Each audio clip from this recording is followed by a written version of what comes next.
What's up, everybody? Happy Thursday. Hope all you're having a great day so far today. Getting into this episode of GH. Honestly, I always enjoy Trina and Spencer's conversations and whatnot because I feel like their conversations get real. Like they really do get real. And I agree with a lot of what Trina was saying. She had a lot of valid points. I mean, Spencer, I understand people don't know what the future looks like for themselves. You can't predict what your future is going to look like. You can't. But I get her asking those questions because those are some real questions to ask. Like, what the hell does your future look like? Like, what do you want to do? What are you passionate about? You know what I'm saying? It's like, what the hell is Spencer passionate about? Like, what do you want to do career wise or whatever? I mean, I like some of his answers, have fun or whatever. I get it. You want to have fun. You want to live life. You want to spend time with your girl. I get that. But outside of that, what is your identity? You know what I'm saying? Other than being a Cassadine heir, what is your identity? Like, are you going to run the company? Are you going to build your own company? Are you going to be an activist? Like, are you going to be a philanthropist? Like, what the hell are you going to do? You can't just sit around partying and spending money every day. I mean, you can because you're wealthy, but don't you want something a bit more deep and meaningful than that? So I get why she asked those questions because I would be asking that too. It's all good to go away for the weekend and have your fun. But now that y'all back in the real world and you see she at the gallery working, what are you doing to fill up your days? You know what I'm saying? Because don't nobody want to date somebody or marry somebody who has nothing else to do with their time other than sit around and blow a bag. You know what I'm saying? It's cool to spend some money, like I said. If you're wealthy, I get it. You know what I'm saying? But do something other than, sit around, chilling, spending money all day. I mean, it's great in theory. But don't you want to have, purpose in life? Something? You know what I'm saying? So I get why she asked that question because I would be wondering the same damn thing. What do you want to do in life? I get it. And she made a lot of valid points too when it came down to Esme and Ace. Like, I really hate the fact that Esme got this hold on Spencer and Spencer is being stupid about it. He said, oh, Esme's not thinking like that anymore. Oh, Esme's not trying to win me back. And dude, are you blind? That's exactly what she's doing. She's playing the long game. You know what I'm saying? Esme's going to come up with every trick in the book to get him away from Trina. She's already plotting it. We've already seen that. You know what I mean? Like, he's just being dumb to it. And I'm like, bro, open your eyes. Obviously, Trina has what they call woman's intuition. You know what I'm saying? And it's a real thing. Trina's not blind. She's not stupid. She's not dumb to Esme's bullshit. And Spencer needs to open his eyes to this girl. Just because she has amnesia. Okay, so what if one day the amnesia goes away and her memories come back? What about then?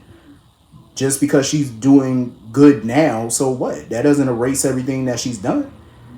Spencer needs to open his eyes because what Trina said was true. At the end of the day, Ace is going to grow up. This perfect little family unit that they're creating right now, it's not always going to be that way. That boy going to grow up. And when he gets older, Esme's going to be the one who makes all decisions for him, 100%. And Spencer's not going to have a say. And I do get the vibe that Spencer wants to be more than that boy's brother. You know what I'm saying? You're trying to be his adoptive dad or something. You know what I'm saying? You're not going to have a say when he gets older. You're not going to have one. Esme's going to have all the power. So he needs to start thinking about that. Oh, I'll cross that bridge when I get there. No, let's cross that bitch now. You know what I'm saying? Like, let's look into that right now. Like, what does the future look like? Like, let's get the ball rolling, Spencer. Like, I'm just saying. I understand he want to be carefree and just live in the moment. I get it because I'm that same way sometimes, but you also got a plan too. You got to have a plan. Plan A, plan B, plan C, plan D. Have a plan. I really feel like Spencer needs to start listening to Trina because she was speaking some facts. For his own good, for her own good, for the betterment of their relationship for the future. You know what I'm saying? Like, she's just giving him something to think about. Words to live by. You know what I'm saying? Food for thought. He needs to start thinking about that. Moving on from that, I really hate this for Alexis. I hate this damn storyline for her because I feel like they're wasting her time. She's wasting her own time. She's allowing Drew and Carly to waste her time. Trying to go after this judge.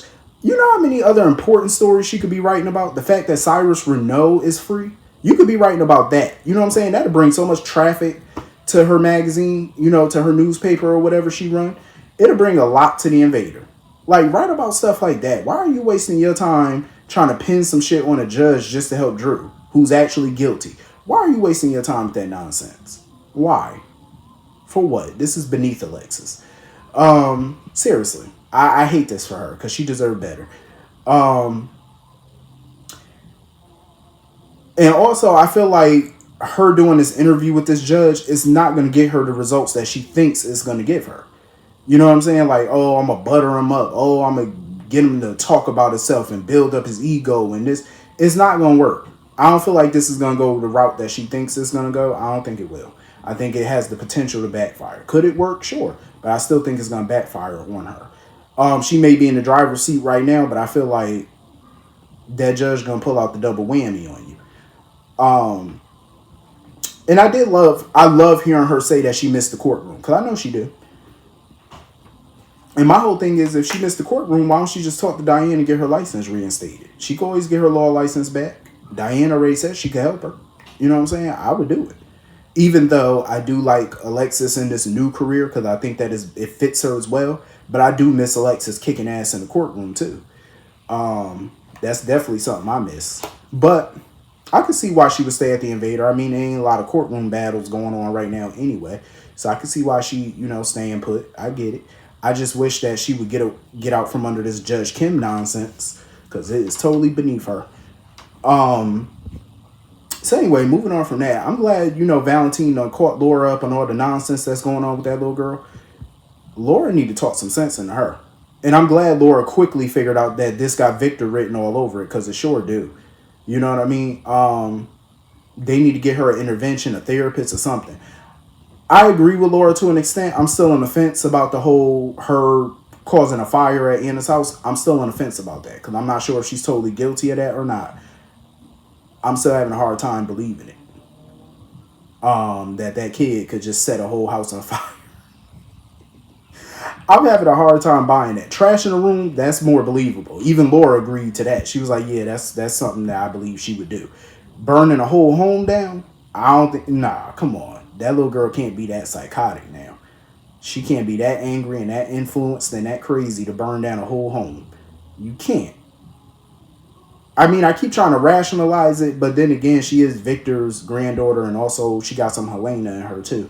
So it's like, is it possible?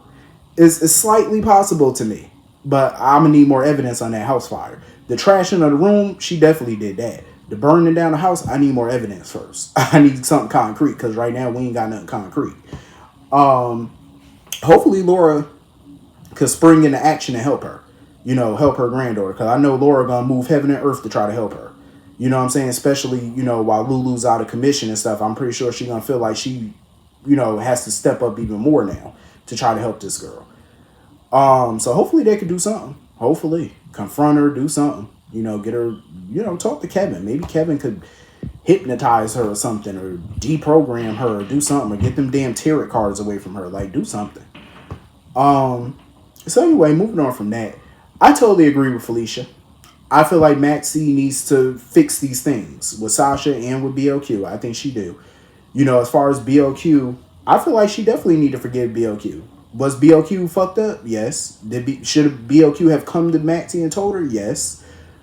She definitely should have. BLQ was wrong, and I get why Maxie's upset and want to break off the friendship and fire her. I get it. But I definitely feel like their friendship is still worth saving. You know what I'm saying? I think it is. And I'm glad Felicia talked her, into hopefully fixing that. And as far as the Sasha thing is concerned, I don't want to see Sasha go. What I want is for Sasha and Cody, maybe Cody to go with her, and they just take a nice vacation or something to get away for a little bit, a few weeks or something to decompress and to help her get her mind right and just to have fun for a while. And then after the vacation is over, I would prefer she come back to PC and continue her work at Deception. Maybe not as the face of Deception, but I'm pretty sure they can find an executive position for her. She is still a co-owner in the company. She is still a stockholder. I would say find her a nice executive position. You know what I'm saying? Whether Lucy likes it or not. Maxie needs to step up to the plate as vice president and creative director of the company. I think she needs to step up and flex a little bit of her executive position, even though she ain't got much power to flex, because Lucy is above her, but still, If Lucy don't go for it, take it to Tracy. Tracy is the new majority owner. Take it to her and see what y'all could do. But I do believe Sasha needs to be back.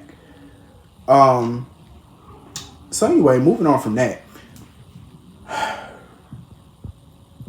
I find it weird. I'm like, how the hell, as deputy mayor, does Jordan not know Cyrus was released? How does she not know this? Like, shouldn't she have been one of the first phone calls once he got released? Or that he was even up for parole? Or that they were going to have a board meeting or whatever the case that was? Why wasn't she the first damn call? You know what I'm saying? Because Portia, I didn't appreciate her coming in there ranting and raving at her. Oh, Cyrus was released. How could you not tell me? Calm your britches. Calm down. She didn't know that the man was released. Hold your horse. Pump your brakes. I feel like Anna and Jordan were a little bit naive when it comes down to Cyrus being released. Oh, he not going to do nothing to jeopardize his release. Why are y'all being so fucking naive to the shit? Like, this man don't care. Obviously, now that he's free, he's probably going to be a lot more smarter in covering up his tracks than he was the last time. So I would be worried if I were them. I would be hiring all types of security teams to look after me and mine. I'm just saying. Like, I wouldn't sit there and listen to Anna and Jordan. Oh, I don't think he's going to come after you. Oh, I think you guys are safe. Oh, Anna, shut up. Somebody trying to burn your house down and blow your life up. Just go figure that out. I wouldn't be dispensing no advice right now. You are in no position. I'm just saying I love you, but you ain't in no position. I'm just saying. Because that advice is a no. So you mean to tell me I should just go on with my life as usual like this man ain't just try to kill us a while back? No, fuck that. I ain't listening to that foolishness. Because that's all it is, foolishness. Honestly, when Anna and Jordan were having that whole conversation about what she gonna do now that Laura back in town, I don't think Jordan should go back to being no police commissioner. I think she's fine in the position that she's in right now as deputy mayor. I think she's fine in that position because I feel like her going back to being commissioner is a step down. It's going backwards. It's not going forward. You got a promotion. Stick to your promotion. You know what I'm saying? Stay where you are. I understand you miss being commissioner or whatever, but I would leave that to Mac and, do what it do. You know what I mean? Stay in your high-powered position. I'm just saying. And Anna need to let go of that whole WSB playing around with me mess. I'm like, Anna, it's not the WSB. I don't believe it's them torturing her. Like, it's not them. You need to let that go. I mean, I understand she don't got no other suspects other than them, but it's like you need to start going back to the drawing board and figuring out who else you pissed off besides the WSB because it's not them. I'm pretty sure if they wanted you gone, they would just get rid of you. Like, I'm just saying. Be honest about it.